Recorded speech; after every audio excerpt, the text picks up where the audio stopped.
ils n'apprennent et ne comprennent pas de la même façon que nous.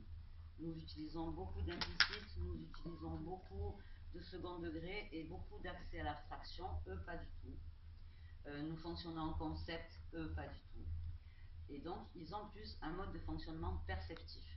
Donc le challenge pour cet outil, c'était d'arriver en fait à mettre dans ce logiciel toutes les parties de l'accès au code de la lecture, c'est-à-dire apprendre ce que c'est un phonème, un graphème, qu'est-ce que c'est un mot, un non-mot, une syllabe, tout ça, de le mettre en apprentissage complètement visuel.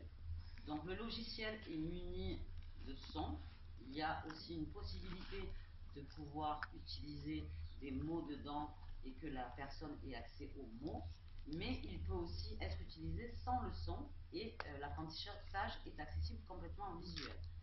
De manière à ce que ça puisse être accessible à des profils qu'on oubliait beaucoup souvent, des personnes qui étaient non-verbales, qui avaient un niveau d'autisme assez sévère, et c'est ce public-là qui a été la cible au départ de l'étude qui a été menée, parce que justement on voulait développer quelque chose qui puisse être pour eux une porte qu'on ouvre de manière à ce qu'ils aillent plus loin dans les apprentissages.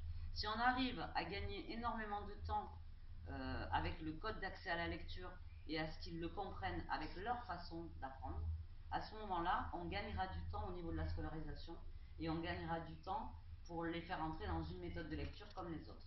Voilà. Donc c'est vraiment le but de ce logiciel, c'est de ne pas considérer que notre manière d'apprendre est la meilleure pour eux, mais que justement il faut s'adapter à la leur et créer des outils qui sont accessibles à leur mode de perception différent. Voilà.